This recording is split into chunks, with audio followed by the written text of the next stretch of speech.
Hello friends, சுட்டும் விழி சுடரே சீரியலில் என்ன நடக்குதுன்னு பார்க்கலாம் வாங்க. வீடியோவை ஸ்கிப் பண்ணாமல் கடைசி வரைக்கும் பாருங்கள்.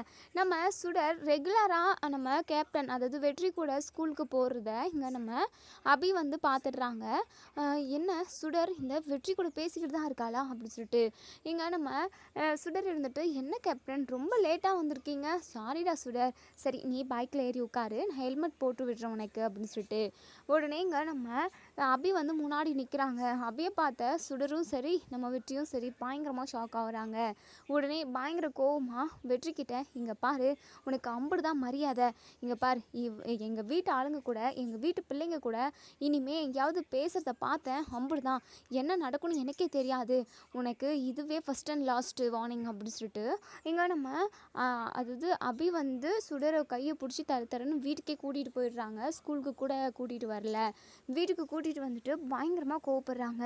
இங்கே பாரு சுடர், நீ இப்போலாம் ரொம்ப தப்பு செய்ய ஆரம்பிச்சிட்ட, இப்போ பொய் சொல்லவும் ஆரம்பிச்சிட்டில்ல, என்கிட்ட நீ எதுவுமே மறைக்க மாட்டேன், எப்போவுமே உண்மையாக இருப்பேன் நேர்மையாக இருப்பேன்னு நான் நினச்சிக்கிட்டு இருந்தேன், ஆனால் நான் வளர்த்த பிள்ளை தப்பாக போகுது அப்படிங்கிற மாதிரி சொல்லவும், அம்மோ அம்மோ அப்படிலாம் சொல்லாதீங்க அம்மோ, நான் உங்ககிட்ட சத்தியம் பண்ணி கொடுத்த மாதிரி நான் கேப்டன்கிட்ட பேசாமல் தான் இருந்தேன், கேப்டனுக்கு அடிபட்டிருந்தது, அது மட்டும் இல்லாமல் அவர் என் கூட பேசாமல் இருக்கிறதுனால ரொம்ப ஃபீல் பண்ணாங்க, அது மட்டும் இல்லாமல் வயிற்றில் புண்ணு வச்சுக்கிட்டு கூட அவங்க நான் பேசணுன்றதுக்காக நிறைய தோப்புக்கரணம் சாமிக்கிட்ட போடுறப்போ ரத்தமாக வந்தது, நீ பேசுகிறேன்னு சொல்கிற வரைக்கும் நான் தோப்புக்கரணம் போட்டுக்கிட்டே இருப்பேன், என் உடம்புக்கு என்ன ஆனாலும் பரவாயில்லன்னு சொல்லிட்டு கேப்டன் தோப்புக்கரணம் போட்டுக்கிட்டே இருந்தாங்க அம்மோ, அதனால தான் மனசு கேட்காம நான் பேசுகிறேன்னு சொல்லிட்டேன், பேசுகிறேன்னு சொன்னதுக்கப்புறம் தான் அவர் நிப்பாட்டினாரே, அதுக்கப்புறம் ஹாஸ்பிட்டலுக்கு போனார், எனக்கு என்ன பண்ணுறதுன்னு தெரியல அம்மோ, அதனால தான் பேசுகிறேன்னு சொன்னேன், உங்ககிட்ட நான் போய் சொன்னது மிகப்பெரிய தப்பு தான், ஒவ்வொரு நாளும் நான் குற்ற உணர்ச்சியோடு தான் இருந்தேன் அம்மோ, என்னை மன்னிச்சிருங்க அம்மோ அப்படின்னு சொல்லிட்டு இங்கே நம்ம சுடர் வந்து கெஞ்சி கதறாங்க. உடனே அபி இருந்துட்டு, இங்கே பாரு சுடர், நீ என்கிட்ட பேசவே பேசாத, நீ எனக்கு தான் உண்மையாக இருப்பேன்னு நினச்சேன், யாருக்காகவோ என்கிட்ட போய் சொல்லியிருக்கல, உனக்கு என்னை விட உன் கேப்டன் தானே முக்கியமாக போயிட்டாரு, இனிமேல் நீ என் கூட பேசவே பேசாத சுடர் அப்படின்னு சொல்லிட்டு இங்கே நம்ம அபி பயங்கரமாக கோவப்படுறாங்க. அடிக்கவும் செய்கிறாங்க. அம்மோ, இது வரைக்கும் நீங்கள் என்னை அடித்ததே கிடையாது, எனக்கு எவ்வளவோ நல்லது சொல்லி கொடுத்துருக்கீங்க, நான் உங்ககிட்ட போய் சொன்னதுக்கு நீங்கள் அடிச்சிங்க, பரவாயில்ல அம்மோ, அதெல்லாம் கூட எனக்கு வலிக்கவே இல்லை, நீங்கள் என் கூட பேசுங்க அம்மோ, நீங்கள் மட்டும் என் கூட பேசலாம் அப்படின்னா எனக்கு ரொம்ப வருத்தமாக கவலையாக இருக்கும், ப்ளீஸ் அம்மோ என்னை மன்னிச்சிருங்க அம்மோ அப்படி சொல்லிட்டு இங்கே பாரு சுடர், உனக்கும் நான் சொல்கிறேன், அந்த கேப்டன் சரியில்லை, ரவுடி அம்மோ, நான் ஒரே ஒரு விஷயம் மட்டும் உங்ககிட்ட சொல்லிக்கவா, நீங்கள் நினைக்கிற மாதிரி கேப்டன் ரவுடியோ பூச்சாண்டியோலாம் கிடையாது, ரொம்ப ரொம்ப நல்லவர், அவரை நீங்கள் தப்பாக புரிஞ்சுக்கிட்டு இருக்கீங்க அம்மோ, நீங்கள் வேணால் கொஞ்ச நாள் அவர் கூட பேசி பழகுங்க, அப்போ தான் உங்களுக்கு அவரோட கேரக்டர் என்னன்னு தெரியும் அப்படின்னு சொல்லிட்டு, போதும் நிறுத்து சுடர், சும்மா கேப்டன் ரொம்ப நல்லவர்னு சொல்லிட்டு சர்டிஃபிகேட் கொடுத்துக்கிட்டு இருக்கேன், உன்னை விட எனக்கு தான் எல்லாம் யார் எப்படி என்ன ஏதுன்னு எனக்கு நல்லாவே தெரியும், ஏன்னா உன்னுடைய வயசு சின்ன குழந்தை, நீ உனக்கு நிறைய விஷயம் புரியாது சுடர், நான் சொல்கிறத தெரிஞ்சுக்கோ சரியா, இனிமே கேப்டன் கூட நீ பேசவே கூடாது அப்படின்னு சொல்லிட்டு, சரிங்க அம்மு நான் பேச மாட்டேன் அப்படின்னு சொல்லிட்டு உடனே இங்கே நம்ம சுடர்கிட்ட, இங்கே பாரு சுடர், பேச மாட்டேன்னு திரும்பவும் பேசினேன் அப்படின்னா, நான் என்னைக்காவது அதை பார்த்தேன் அப்படின்னா அன்னையோட உங்க கூட நான் பேசுகிறத நிப்பாட்டிடுவேன் அப்படின்னு சொல்கிறாங்க. இல்லை அம்மு, கண்டிப்பாக நான் பேசவே மாட்டேன் அப்படின்னு சொல்லிட்டு இன்னொரு சைடு நம்ம வெற்றி பயங்கரமாக ஃபீல் பண்ணுறாங்க. அம்மு இது அபிக்கு தெரியாமல் சுடர் கூட நம்ம பேசிக்கிட்டு இருந்தோம், இப்போ போயிட்டு சுடர் எவ்வளோ அடி வாங்குறாளோ எம்பிட்டு திட்டு வாங்குறாளோ தெரியலையே, நம்மளால் அவளுக்கு கஷ்டம் ஆகிப்போச்சு அப்படின்னு சொல்லிட்டு பயங்கரமாக டென்ஷனில் இருக்காங்க. அதே சமயம் இப்போ அபிக்கு தெரிஞ்சு போச்சு இல்லையா, இனிமே அவள் நம்ம கூட பேச விட மாட்டாளே, என்ன பண்ணுறது அப்படின்னு சொல்லிட்டு பைத்தியம் பிடிச்ச மாதிரி இருக்குது நம்ம வெற்றிக்கு.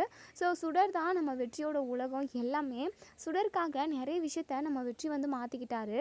ஸோ சுடர் தான் தன்னோட வாழ்க்கை உலகம் எல்லாமேன்னு வாழ்ந்துக்கிட்டு இருந்த நம்ம வெற்றிக்கு இப்போது இது மிக கஷ்டமாக இருக்குது. ஏன்னா நம்ம சுடர் வந்து இனிமேல் பேச மாட்டாங்கன்றது அவருக்கு உறுதியாகவே தெரியும். அதாவது நிரந்தரமாக சுடர் நம்ம கூடவே இருக்கணும், அவள் நம்ம கூட பேசிக்கிட்டே இருக்கணும், அதுக்கு என்ன பண்ணலான்னு சொல்லிட்டு பயங்கரமாக யோசிக்கிறாங்க.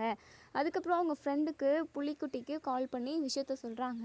இந்த அபி என்ன தான் மனசில் நினச்சிக்கிட்டு இருக்கான்னு தெரியலையே, ஓவராக தான் பண்ணிக்கிட்டு இருக்கா, சுடர் என் கூட பேசினா அவளுக்கு என்ன வந்தது அப்படின்னு சொல்லிட்டு, டேய் வெற்றி, நீ கொஞ்சம் அவங்க இடத்துல இருந்து நினச்சி பாருடா, கருணாவால் அபிக்கு நிறைய பிரச்சனை வரதான் செய்யுது, அதையுமே நம்ம கண் கூட பார்த்தோம்ல, அதே சமயம் சுடர் தான் அபியோட குழந்தை அப்படின்ற விஷயம் கருணாவுக்கு தெரிஞ்சுது அப்படின்னா கண்டிப்பாக கருணாவால் சுடருக்கு ஆபத்து வரும் இல்லை.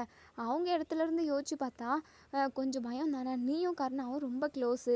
ஒருவேளை நீ கருணாக்கிட்ட இந்த விஷயத்த சொல்லிட்ட அப்படின்னா என்ன பண்ணுறதுன்னு சொல்லிட்டு கூட தங்கச்சி யோசிக்கும்ல, எல்லா பக்கத்துலேருந்து யோசிச்சு ஆகணும்ல அப்படின்னு சொல்லிட்டு அவங்க சொல்கிறாங்க. நீ சொல்கிறதும் கரெக்ட் தான் குட்டி புலி. ஆனால் என்னால் சுடர் கூட பேசாமல் இருக்க முடியாதே, என்ன பண்ணுறது அப்படின்னு சொல்லிட்டு கேட்குறாங்க. நீ கவலைப்படாத வெற்றி, அதுக்கான வழி என்னவோ நம்ம கொஞ்சம் யோசிப்போம் அப்படின்னு சொல்லிட்டு. இன்னொரு சைடு இங்கே நம்ம அபி பயங்கரமாக டென்ஷனில் இருக்காங்க. இப்போது நம்ம சுடர் இருந்துட்டு என்னமோ என்கிட்ட பேசக்கூட மாட்டேங்கிறீங்க, சரியாக பேசி சிரிக்கவும் மாட்டேங்கிறீங்க, எப்போ பாரு உம்முன்னு இருக்கீங்க. நான் உங்ககிட்ட போய் சொன்னது மிகப்பெரிய தப்பு தான் அம்மோ, என்னை மன்னிச்சிருங்க அம்மோ. நார்மலாக வழக்கம் போல் எப்படி என் கூட பேசுவீங்களோ அந்த மாதிரி பேசி சிரித்து எனக்கு கதை சொல்லுங்க அம்மோ, ப்ளீஸ் அம்மோ அப்படின்னு சொல்லிட்டு கெஞ்சுறாங்க. இங்கே பாரு சுடர், வழக்கம் போல் உங்க கூட பேசுகிறதுக்கே எனக்கு மனசே வர மாட்டேங்குது. என்னவே நீ ஏமாத்திட்டில்ல, எனக்கே நம்பிக்கை துரோகம் பண்ணிட்டில்ல நீ அப்படின்னு சொல்லிட்டு. அம்மோ இப்படி பெரிய பெரிய வார்த்தையெல்லாம் பேசாதீங்க அம்மோ, அதான் இனிமேல் நான் கேப்டன் கூட பேச மாட்டேன்னு சொல்லிட்டேன்ல அம்மோ, தயவு செஞ்சு என் கூட பேசுங்க அம்மோ, ப்ளீஸ் அம்மோ அப்படின்னு சொல்லிட்டு கெஞ்சுறாங்க. சரி வா விளையாடலாம் அப்படின்னு சொல்லிட்டு நம்ம சுடர் மனசுக்கு சந்தோஷப்படுற மாதிரி குட்டி குட்டி விளையாட்டெல்லாம் சொல்லி கொடுத்துக்கிட்டு இருக்காங்க. இன்னொரு சைடு இங்கே நம்ம சுடர் வந்து ஸ்கூலுக்கு வராங்க மறுநாள் காலையில். இங்கே நம்ம வெற்றியுமே சுடருக்காக வெயிட் பண்ணிக்கிட்டு இருக்காங்க. நம்ம சுடர் பாட்டுக்கு அவங்க பாட்டுக்கு போயிடுறாங்க. ஏன்னா நம்ம வெற்றி கூட பேச மாட்டேன்னு சொல்லிட்டு நம்ம அபிக்கிட்ட ப்ராமிஸ் பண்ணியிருப்பாங்க. ஸோ இந்த டைமாவது அம்முக்கு கொடுத்த ப்ராமிஸை நம்ம காப்பாற்றியே ஆகணும், அம்முக்கு தான் நம்ம உண்மையாக இருக்கணும் அப்படின்னு சொல்லிட்டு நம்ம சுடர் அவங்க பாட்டுக்கு போயிடுறாங்க. டேய் புலி, என்னடா என் கூட பேசாமே போகிறா, டேய் என்னால் இதெல்லாம் தாங்கிக்கவே முடியாதுடா, எம்பிட்டு பெரிய பிரச்சனைனாலுமே எதிர்த்து நிற்பேன்டா. ஆனால் சுடர் மட்டும் என் கூட பேசாமல் போனா அப்படின்னா அதை என்னால் ஜீரணிக்கவே முடியாது புலி. நான் இப்போவே அந்த அபியை பார்த்து பேசுகிறேன், அவளுக்கு என்ன பிரச்சனைன்னு நான் கேட்குறேன்டா அப்படின்னு சொல்லிட்டு. வேண்டாம் வெற்றி, தேவையில்லாத பிரச்சனையை உண்டாக்காத. இல்லவே இல்லை, என்னால் சுடர் கூட பேசாமல் இருக்க முடியாது, ரெண்டில் ஒன்று நான் தெரிஞ்சுக்கிட்டே ஆகணும் அப்படின்னு சொல்லிட்டு இங்கே நம்ம வெற்றி வந்து இப்போது அபிகிட்ட பேசுகிறதுக்காக அபியோட வீட்டுக்கு தான் போகிறாங்க. ஸோ அங்கே யாருமே இருக்கிறதில்ல, நம்ம சரளாவுமே கோவிலுக்கு போயிருப்பாங்க. ஸோ குட்டி பசங்க எல்லாருமே ஸ்கூலுக்கு போயிருப்பாங்க. நம்ம சண்முகம் வந்து வேலைக்கு போயிட்டுருப்பாங்க. ஸோ அபி மட்டும் தான் வீட்டில் இருக்காங்க. அபிக்கிட்ட வந்து நிற்கிறாங்க. இங்கே வெற்றியை பார்த்த நம்ம அபிக்கு பயங்கரமாக டென்ஷன் ஆகுது. ஏய் நீ எதுக்காக இங்கே வந்த, இங்கே பாரு இனிமேல் இந்த பக்கமெல்லாம் வரவே வராத, என் அண்ணனுக்கு மட்டும் இந்த விஷயம் தெரிஞ்சுது அப்படின்னா அம்புடு தான், ஒழுங்காக இங்கேருந்து போ அப்படின்னு சொல்லிட்டு. இங்கே பாரு அபி, உங்ககிட்ட நான் ஒரு முக்கியமான விஷயம் பேசணும்னு வந்திருக்கேன், தேவையில்லாமல் என் வழியில் குறுக்கிடாத அபி நீ அப்படின்னு சொல்லிட்டு. இங்கே பாருங்கள், யார் வழியிலையும் நான் குறுக்கிட கிடையாது, எங்களோட வழியில் நீங்கள் குறுக்கிடாமல் இருந்தீங்க அப்படின்னாவே அதுவே போதும் அப்படின்னு சொல்லிட்டு அபி சொல்கிறாங்க. இங்கே பாரு அபி, சுடர் என் கூட பேசுகிறதுனால உனக்கு என்ன, உனக்கும் சுடருக்கும் என்ன இருக்குது சொல்லு, இது அவங்க உங்கள் அண்ணனோட பிள்ளைங்க தானே, அப்படி இருக்கிறப்போ அவங்க பேச வேண்டாம்னு சொல்லட்டும், நான் பேசாமல் இருக்கேன். ஆனால் தேவையில்லாமல் நீ என்கிட்ட சொல்லாத, உனக்கும் சுடருக்கும் எந்த சம்மந்தமும் இல்லைல்ல அப்படின்ற மாதிரி போட்டு வாங்குறாங்க. ஸோ நம்ம அப்படி இருந்துட்டு இங்கே பாருங்கள், என் அண்ணன் குடும்பமும் என் அண்ணன் குடும்பத்தில் உள்ளவங்களும் எல்லாருமே எனக்கு தான் க்ளோஸ், உங்களுக்கு ஒன்றும் கிடையாது, எனக்கு எல்லா உரிமையும் இருக்குது இந்த வீட்டில், தேவையில்லாமல் சுடர்கிட்ட எதுக்காக நீங்கள் பேசுகிறீங்க, அப்படி பேசி என்ன எங்களுக்கு தீங்கு விளைவிக்கலான்னு இருக்கீங்க அப்படின்ற மாதிரி கேட்குறாங்க. ஸோ உடனே இங்கே வெற்றி இருந்துட்டு இங்கே பாரு அபி, நான் சுடர் கூட பேச தான் செய்வேன், உன்னால் என்னடி பண்ண முடியும் அப்படின்னு சொல்லிட்டு கோவப்படுறாங்க. உடனே இங்கே நம்ம அபி இருந்துட்டு இங்கே பாருடா, என் பொண்ணு கூட பேசுகிற வேலை வச்சுக்கிட்ட அப்படின்னா அவ்வளோதான், என்ன பண்ணணும்னு எனக்கே தெரியாது அப்படின்னு சொல்லிட்டு. உடனே நம்ம அபி ஒரு நிமிஷம் அந்த விஷயத்த சொன்னதுமே ஐயோ நம்ம நிலமை தடுமாறி இப்படி வார்த்தை விட்டுட்டோமோ அப்படி சொல்லிட்டு, இவனுக்கு கேட்டிருக்குமா, இவன் கவனிச்சிருப்பானா அப்படிங்கிற மாதிரியும் அபி யோசிக்கிறாங்க. உடனே வெற்றி இருந்துட்டு இங்கே பாரு அபி, சுடர் உனக்கு மட்டும் குழந்தை கிடையாது, அவள் எனக்கும் குழந்தை தான், அவள் ஏன் புள்ள ஏன் பொண்ணு அப்படின்னு சொல்லிட்டு இங்கே நம்ம வெற்றி உரிமையோடு சொல்கிறாங்க.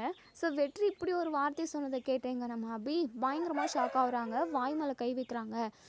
என்னடி என்ன அதிர்ச்சியாக இருக்கா, இங்கே பார் இந்த விஷயம் எனக்கே கொஞ்ச நாளைக்கு முன்னாடி தான், எப்போ தெரியுமா, உன்னை கர்ண ஆட்கள் கிட்னாப் பண்ணாங்களே, அங்கேருந்து உன்னை நான் தான் காப்பாற்றினேன், அங்கே தான் அந்த இடத்துல தான் நீ உன் அண்ணன்கிட்ட பேசிக்கிட்டு இருந்ததை நான் கேட்டேன், அன்றைக்கி தான் சுடர் எனக்கும் உனக்கும் பிறந்த குழந்தைன்னு எனக்கு அப்போ தான் தெரியும், உனக்கெல்லாம் கொஞ்சம் கூட மனசாட்சியே இல்லையாடி, ஜெயிலில் எத்தனை நாள் நான் வந்திருப்பேன், அப்போல்லாம் ஒரு வார்த்தை சொன்னியா நமக்கு குழந்தை இருக்குன்னு சொல்லிட்டு, சொல்லாமல் மூடி மறைச்சி இத்தனை நாளாக என் கழுத்தை அறுத்துட்டியடி அப்படின்னு சொல்லிட்டு சொல்கிறாங்க.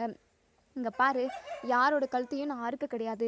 தேவையில்லாமல் என் பிள்ளை வாழ்க்கை விஷயத்துலையும் என் வாழ்க்கை விஷயத்துலையும் குறுக்கிடாத. தயவு செஞ்சு எங்களை விட்டுரு. நாங்கள் நிம்மதியாக இருக்கணும்னு நினைக்கிறோம். ஏற்கனவே என் வாழ்க்கையை நீ கெடுத்ததெல்லாம் போதாதா? இப்போது என் பிள்ளையோட வாழ்க்கையுமே கெடுக்கணும்னு நினைக்கிறியா? உன்னை கையெடுத்து கும்பிடுறேன், இங்கேருந்து தயவு செஞ்சு போயிடு. என் சுடர்கிட்ட பேசவே பேசாத. நீ பேசின அப்படின்னா கருணாவால் கண்டிப்பாக என் குழந்தைக்கும் எனக்கும் என் அண்ணன் குடும்பத்துக்கும் பிரச்சனை வரும் அப்படின்னு சொல்லிட்டு எங்கள் அபி வந்து சொல்கிறாங்க. உடனே இங்கே நம்ம அதாவது வெற்றி இருந்துட்டு, இங்கே பாரு அபி, நான் சுடர் கூட பேசுகிறதுனால கண்டிப்பாக அவளுக்கு எந்த பிரச்சனையும் வராது. கருணா கிட்ட கூட நான் இப்போ வரைக்கும் சுடர் வந்து நம்ம குழந்தை தான் அப்படின்ற விஷயத்தவே சொல்லலை. சுடர் வந்து அதாவது என் வாழ்க்கையில் எனக்குன்னு ஒரு ஜீவம் இருக்குது, என்னுடைய ரத்தம்னு ஒன்று இருக்குதுன்னு சொல்லிட்டு நான் எவ்வளோ சந்தோஷப்பட்டுக்கிட்டு இருக்கேன் தெரியுமா? அந்த ரத்த உறவை நீ பேச விடாமல் பண்ணுற.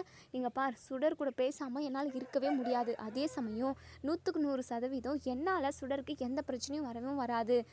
அவள் உனக்கும் குழந்தை அப்படின்னா எனக்கும் குழந்தை தான். உனக்கு எவ்வளோ உரிமை இருக்கோ எனக்கும் அதே உரிமை இருக்குது. நீ இல்லைன்னு மட்டும் சொல்லிடவே முடியாது. தேவையில்லாமல் பிரச்சனை பண்ணாத. சுடர் கூட நான் பேசுவேன். அதே சமயம் சுடர் என் கூட பேசணும், அதுக்கு நீ தான் பொறுப்பு அப்படின்னு சொல்லிட்டு சொல்கிறாங்க. உடனே அப்படியே இருந்துட்டு, இங்கே பாரு, உன்னால் சுடர் எவ்வளோ கஷ்டப்பட்டிருக்கா தெரியுமா? சுடரும் நானும் 10 வருஷமாக ஜெயிலில் நரக வேதனை அனுபவிச்சிருக்கோம். எல்லாத்துக்கும் காரணம் நீ தானே. நீ மட்டும் அன்னைக்கு எனக்கு எதிராக சாட்சி சொல்லாமல் இருந்திருந்த அப்படின்னா இன்றைக்கி சுடரும் சரி நானும் சரி நாங்கள் இப்படி ஓடி ஓடி ஒளிஞ்சிக்கிட்டு இருக்க வேண்டிய அவசியமே கிடையாது அப்படின்னு சொல்லிட்டு உடனே இங்கே வெற்றி இருந்துட்டு, இங்கே பாரு அபி, நீ பண்ண தப்புக்கான தண்டனையை தான் நீ அனுபவிச்ச. ஆனால் ஒரு பாவமும் அறியாத என் குழந்தையும் உன் கூட சேர்ந்து தண்டனை அனுபவிச்சிருக்கு. என் குழந்தை மட்டும் பிறந்திருக்குன்ற விஷயம் எனக்கு தெரிஞ்சிருந்தது அப்படின்னா அப்போவே என் குழந்தைய நான் தூக்கிட்டு வந்திருப்பேன். அந்த ஜெயிலில் என் பிள்ளைய கஷ்டப்பட விட்டுருக்கவே மாட்டேன் அப்படின்னு சொல்லிட்டு வெற்றி சொல்கிறாங்க. உடனே இங்கே அப்படியே இருந்துட்டு, இங்கே பாரு வெற்றி, நீ உன் குழந்தைய கஷ்டப்பட விட மாட்டேன்னு சொல்கிறியே, அவ்வளோ பாசம் இருக்கிற நீ ஏன் எங்களுக்காக நீ வரவே இல்லை? அது மட்டும் இல்லாமல் என்னவே உயிராக நேசித்து கல்யாணம் பண்ணிட்டு வந்த. ஆனால் அதாவது கொலை பண்ணிட்டேன்னு சொல்லிட்டு நீயா எனக்கு எதிராக சாட்சி சொன்னியே, அங்கே என்ன நடந்தது, ஏது நடந்தது, எதனால் பார்வதி அக்கா இறந்தாங்கன்னு சொல்லிட்டு ஏதாவது கேட்டியா? நான் உன்னை நேசித்து தானே கல்யாணம் பண்ணிட்டு வந்தேன். நீயும் என்னை உயிராக நேசிச்சல்ல. அப்படி இருக்கிறப்போ என் மேலே கொஞ்சமாவது உனக்கு நம்பிக்கை இருந்திருக்கணும்ல. உனக்கு தான் நம்பிக்கையே இல்லாமல் அந்த கருணாவோட பேச்சை நம்பிக்கிட்டு என்னை ஜெயிலுக்கு அனுப்புனல. இப்போ கூட சொல்கிறேன் வெற்றி, நான் சத்தியமாக பார்வதி அக்காவை கொலை பண்ணவே இல்லை. ஆனால் நான் இதை எத்தனையோ டைம் உங்ககிட்ட சொல்லியிருக்கேன். ஆனால் நீ ஒரு நாளாவது நம்பியிருப்பியா? இல்லைல்ல. அந்த கருணாவை மட்டும்தான் நீ நம்புற. இங்கே பார் வெற்றி, அந்த கருணா கூட இருக்கிற வரைக்கும் உனக்கு எல்லாமே கெட்டதாக மட்டும்தான் நடக்கும். ஏய் சி, போது நிறுத்துடி. கருணாவை பற்றி ஏதாவது தப்பாக பேசினா அவ்வளோதான். கருணா தான் எனக்கு எல்லாமே. அதையும் தாண்டி கருணாவை விட எனக்கு முக்கியம் அப்படின்னா என் சுடருக்காக நான் என்ன வேணாலும் செய்ய தயாராக இருக்கேன். என் சுடருக்கு எந்த பிரச்சனையும் வராமல் நான் பார்த்துப்பேன். இங்கே பார் அபி, நீ பார்வதி அக்காவை கொலை பண்ணல, நான் வார்த்தைக்கு வார்த்தை சொல்லிக்கிட்டு தான் இருக்கேன். ஆனால் அது விஷயமா நான் இது வரைக்கும் டீப்பாக எதுவுமே யோசித்து அன்றைக்கி என்ன நடந்ததுன்றதை நான் டீட்டெயிலாக பார்க்கவே இல்லை. இங்கே பாரு, அதாவது லைட்டாக எனக்குமே பார்வதி அக்காவை நீ கொலை பண்ணியிருக்க மாட்டியோன்ற ஒரு டவுட் வந்திருக்கு. ஆனால் அதை எப்படி கண்டுபிடிக்கிறதுன்னு தான் நான் யோசிச்சுக்கிட்டு இருக்கேன். இங்கே பார் அபி, ஒருவேளை உன் மேலே எந்த தப்பும் இல்லைன்னு சொல்லி எனக்கு தெரிய வந்தது அப்படின்னா உண்மையாகவே நான் பண்ணினது மிகப்பெரிய தப்பு தான். உனக்கு எதிராக சாட்சி சொன்னது மிகப்பெரிய தப்பு தான். அது இருந்தாலும் நான் வாய் வார்த்தையால் மன்னிப்பு கேட்டாலுமே நீ 10 வருஷம் ஜெயில் தண்டனை அனுபவிச்சிருக்க, அதுக்கெல்லாம் ஈடே ஆகாது. ஆனால் என் கண்ணாலேயே நான் பார்த்தனே, அதை தான் இப்போ வரைக்குமே என்னால் ஏற்றுக்கவே முடியல. நீ பார்வதி அக்காவை கொலை பண்ணிட்டேன்ற கோவம் இப்போ கூட எனக்கு நிறையவே இருக்குது. சரி இங்கே பார், தேவையில்லாமல் என் பொண்ணுக்கு வழியிலையும் என் வழியிலையும் குறுக்கிடாத. என் பொண்ணு கூட நான் பேசுவேன், பழகுவேன். என் பொண்ணுக்கு பிடிச்சது எல்லாமே நான் வாங்கி கொடுப்பேன். தயவு செஞ்சு சுடர்கிட்டையோ இல்லை அவளை நான் டார்ச்சர் பண்ணுறதோ அவகிட்ட போயிட்டு என் கூட பேசக்கூடாதுன்னு சொல்லிட்டு அவளை வார்ன் பண்ணுற வேலைலாம் வச்சுக்காத. அவ்வளோதான் சொல்லிட்டேன் பார்த்துக்கோ அப்படின்னு சொல்லிட்டு இங்கே நம்ம வெற்றி வந்து கிளம்பி போயிடுறாங்க. அபிக்கு ஒவ்வொரு நிமிஷமும் பதட்டமாக இருக்குது. வெற்றியால் சுடருக்கு ஏதாவது பிரச்சனை வந்துருமோன்னு சொல்லிட்டு ரொம்ப பயப்படுறாங்க. அதே சமயம் அதாவது ரொம்ப நாளைக்கு முன்னாடியே சுடர் வந்து தான் பிள்ளை தான், அதாவது எனக்கு பிறந்த பிள்ளை தான்ற விஷயம் வெற்றிக்கு தெரிஞ்சிருந்துமே இந்த விஷயத்த கருணாக்கிட்ட சொல்லாமல் இருந்திருக்கான். அப்போது வெற்றி நிறையவே மாறி இருக்கான் போல். முன்னாடியெல்லாம் சின்ன விஷயம் அப்படின்னா கூட இது கருணாக்கிட்ட சொல்லிட்டு தான் மறு வேலையே பார்ப்பான் வெற்றி. ஆனால் முதல்ல ஒரு விஷயத்த வெற்றி கருணா கிட்டேருந்து மறைச்சிருக்கான் அப்படின்னா கண்டிப்பாக இவனுக்குள்ளே நிறைய மாற்றம் இருக்குது. நம்ம தப்பு பண்ணல அப்படிங்கிற விஷயம் வெற்றிக்கு தெரிஞ்சுது அப்படின்னா கண்டிப்பாக நம்ம பக்கம் தான் வெற்றி நிற்பான் அப்படின்ற மாதிரியும் நம்ம அபி வந்து யோசிக்கிறாங்க. ஸோ எப்படி இந்த அதாவது கருணா வந்து பார்வதியை வந்து கொன்று போட்டாங்க இல்லையா? ஸோ கருணா தான் எல்லாத்துக்கும் காரணன்றதை நம்ம எப்படி நிரூபிக்கிறது அப்படின்னு சொல்லிட்டு பயங்கரமாக யோசிக்கிறாங்க. ஸோ அப்போ தான் அவங்களுக்கு ஞாபகம் வருது, திவ்யா வந்து அதாவது நம்பர் கொடுத்துருப்பாங்க. ஸோ அந்த நம்பருக்கு கால் பண்ணுறாங்க. திவ்யாவுமே கால் அட்டன் பண்ணி சொல்லுங்கள் யாருங்க நீங்கள் அப்படின்னு சொல்லி கேட்கவும் அது வந்து நேற்று நீங்கள் எனக்கு ஆட்டோவுக்கு சார்ஜ் கொடுத்தீங்களே ஞாபகம் இருக்கா? அதான் உங்களுக்கு அமௌண்ட்டு சென்ட் பண்ணிவிட்டேன் வந்துருச்சா அப்படின்னு சொல்லிட்டு அபி கேட்குறாங்க. ஸோ அவங்களுமே செக் பண்ணி பார்த்துட்டு வந்துருச்சுங்க அப்படின்னு சொல்லிட்டு ரொம்ப தேங்க்ஸுங்க அப்படின்னு சொல்லிட்டு அபி வந்து சொல்கிறாங்க. ஐயோ எதுக்காக தேங்க்ஸ் எல்லாம் இருக்கட்டும் விடுங்க. உடனே அபி இருந்துட்டு ஏங்க உங்ககிட்ட நான் ஒரு முக்கியமான விஷயம் பேசணும், நேரில் மீட் பண்ணி பேசலாமா அப்படின்னு சொல்லிட்டு அபி வந்து கேட்குறாங்க. உடனேங்க திவ்யா இருந்துட்டு என்கிட்ட பேசுகிறதுக்கு உங்களுக்கு என்னங்க இருக்குது, நீங்களே நேற்று தான் எனக்கு இன்ட்ரடியூஸ் ஆனீங்க, உங்களுக்கு எனக்கும் அப்படி பேசுகிறதுக்கான விஷயம் எதுவுமே இல்லைன்னு தான் நான் நினைக்கிறேன். ஆனால் ஏதோ பேசணும்னு நினைக்கிறீங்க. அது மட்டும் இல்லாமல் உங்களை நான் எங்கேயோ பார்த்த மாதிரி ஞாபகம் இருக்குது, ஆனால் எங்கே பார்த்தேன் அப்படின்றது தான் எனக்கு டக்குன்னு ஞாபகம் வரல அப்படின்னு சொல்லிட்டு சரிங்க நம்ம மீட் பண்ணி பேசலாம், ஓகே தான், எப்போ வரணும் அப்படின்னு சொல்லிட்டு இப்போ நீங்கள் ஃப்ரீயாக இருந்தால் கூட வாங்குங்களேன் அப்படின்னு சொல்லிட்டு அப்படி சொல்கிறாங்க. ஸோ இங்கே திவ்யாவுமே சரி இதை ஓகே வரேன் அப்படின்னு சொல்லிட்டு இங்கே நம்ம திவ்யாவுமே கிளம்பி வராங்க. ஸோ திவ்யா வந்துக்கிட்டு இருக்கப்போ எதிரில் நம்ம அதாவது லாயர், அது யாருன்னா நம்ம அபிக்கு வாதாடுறாங்க இல்லையா, அந்த லாயர் வந்து வராங்க. ஸோ பிரபாகரன் தான். பிரபாகரனை பார்த்ததுமே திவ்யா இருந்துட்டு ஹாய் பிரபாகரன் அப்படின்னு சொல்லிட்டு உடனே பிரபாகரனும் எங்கே திவ்யா இந்நேரத்துக்கு எங்கே கிளம்புறீங்க அப்படின்னு சொல்லிட்டு ஒருத்தவங்களை மீட் பண்ணணும், அதான் தனியாக போகிறீங்க? ஆமாம் தனியாக தான் போகிறேன், நீங்கள் ஃப்ரீயாக இருந்தால் கூட வாங்கலேன் அப்படின்னு சொல்லிட்டு நம்ம திவ்யா வந்து பிரபாகரனை கூப்பிடுறாங்க. ஸோ பிரபாகரனுமே சரி ஓகே நானும் வரேன் அப்படின்னு சொல்லிட்டு இப்போ இவங்க 2 பேருமா அபி வந்து சொன்ன இடத்துக்கு போகிறாங்க. ஸோ அபியுமே அங்கே தான் வந்து வெயிட் பண்ணிக்கிட்டு இருக்காங்க. உடனேங்க நம்ம பிரபாகரன் வந்து அபியை பார்த்துட்டு என்ன அபியை பார்க்குறதுக்காக வருவாளோ திவ்யா அப்படின்னு சொல்லிட்டுலாம் யோசிக்கிறாங்க. சரி பார்ப்போம் அப்படின்னு சொல்லிட்டு இப்போது அபிக்கிட்ட தான் கூட்டிகிட்டு போகிறாங்க. இப்போது பிரபாகரன் வந்து சைகை பண்ணிடுறாங்க நம்ம அபிக்கு. ஸோ நீங்களும் நானும் தெரிஞ்சுக்கணுங்க உங்களோடலாம் நான் அட்வொகேட் அப்படிங்கிற விஷயமெல்லாம் இவங்களுக்கு தெரிய வேண்டான்ற மாதிரி சைகை பண்ணியிருப்பாங்க. ஸோ இதை நம்ம அபியுமே புரிஞ்சுக்கிறாங்க.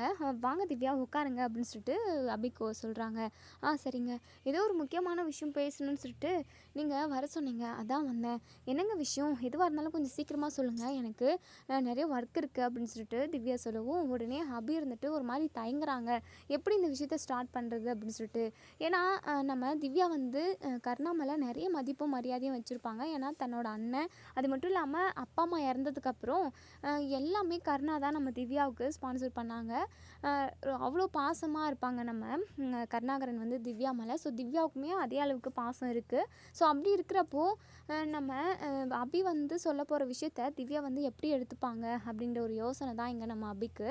ஸோ பயங்கரமாக யோசிக்கிறாங்க, இப்போ சொல்லலாமா வேண்டாமா, இல்லை அப்புறமா சொல்லலாமா அப்படின்னு சொல்லிட்டு யோசிச்சுக்கிட்டே இருக்காங்க. திவ்யா இருந்துட்டு என்னங்க ரொம்ப நேரமாக நீங்கள் யோசிச்சுக்கிட்டே இருக்கீங்க, ஏதோ முக்கியமான விஷயம்னு சொன்னீங்க, எதுவுமே பேசாமல் இருக்கீங்களே அப்படின்னு சொல்லிட்டு உடனேங்க நம்ம அபி இருந்துட்டு சரி சொல்லணும்னு சொல்லிட்டு கூப்பிட்டுட்டோம், இப்போ சொல்லி தானே ஆகணும் அப்படின்னு சொல்லிட்டு சொல்ல ஆரம்பிக்கிறாங்க. இல்லைங்க உங்ககிட்ட ஒரு முக்கியமான விஷயம் பேசணும், பார்வதி அக்கா விஷயமாக தான் பேசணும் அப்படின்னு சொல்லிட்டு. ஓ பார்வதி அக்காவா, அவங்க தான் இப்போ உயிரோடவே இல்லையே அப்படின்னு சொல்லிட்டு. அது எல்லாமே எனக்கு தெரியுங்க, நான் யாருன்னு உங்களுக்கு இப்போ ஞாபகம் வருந்தா அப்படின்னு சொல்லிட்டு அபி கேட்கவும் உடனேங்க நம்ம அதாவது திவ்யா இருந்துட்டு இல்லைங்களே எங்கேயோ பார்த்த மாதிரி இருக்குது, ஆனால் டக்குன்னு ஞாபகம் வர மாட்டேங்குது அப்படின்னு சொல்லிட்டு. நான் தான் அபி வெற்றியோட ஒய்ஃப் அப்படின்னு சொல்லிட்டு இதை கேட்டேன். இங்கே நம்ம திவ்யா பயங்கரமாக ஷாக் ஆகுறாங்க. உடனே பயங்கரமாக கோவம் வருது.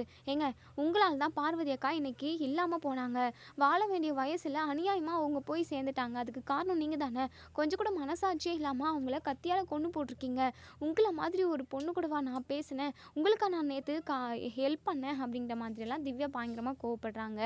உடனேங்க நம்ம அபி இருந்துட்டு தயவு செஞ்சு கொஞ்சம் பொறுமையாக நான் சொல்கிறத கேளுங்களேன், அப்படின்னு சொல்லிட்டு சொல்லுங்கள் என்ன அப்படின்னு சொல்லிட்டு பயங்கர கோவமாக கேட்குறாங்க.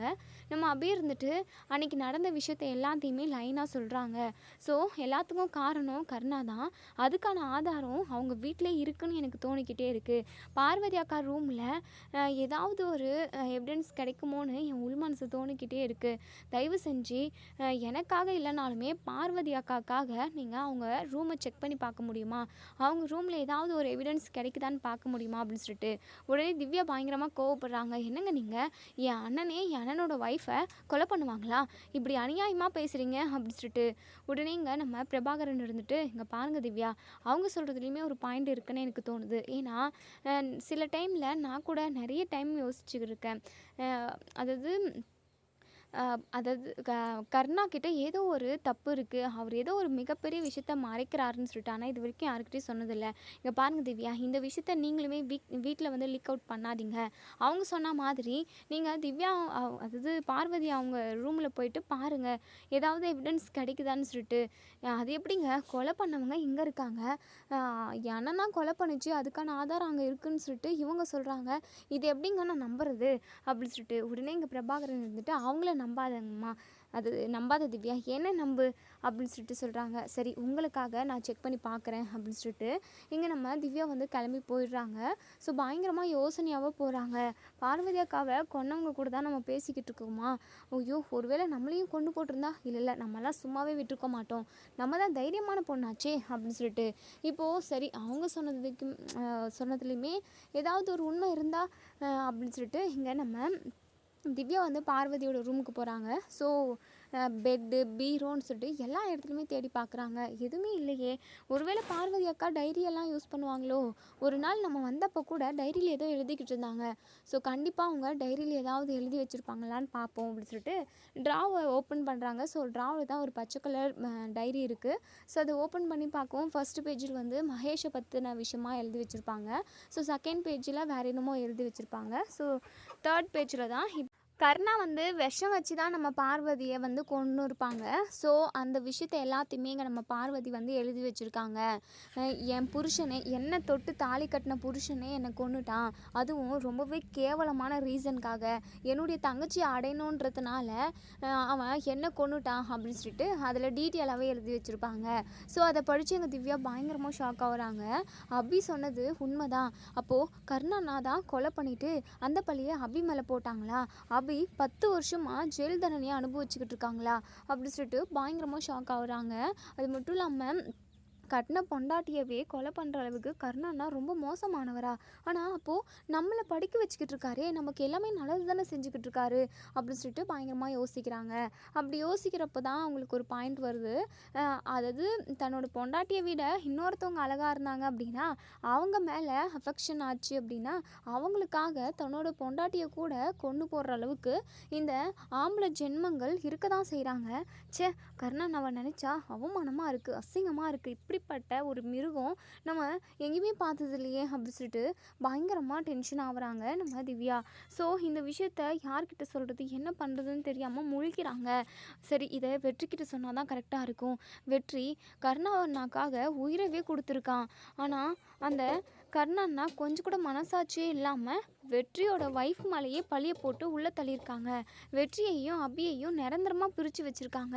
இதுக்கு எல்லாத்துக்குமே ஒரே ஒரு சொல்யூஷன் வந்து கண்டிப்பாக வெற்றிக்கு இந்த விஷயம் தெரியணும் அப்படின்னு சொல்லிட்டு நினைக்கிறாங்க. ஸோ வெற்றிக்கிட்ட போகிறாங்க நம்ம திவ்யா. வெற்றி வந்து அப்போ தான் யாருக்கிட்டேயோ ஃபோன் பேசினுக்கிறாங்க.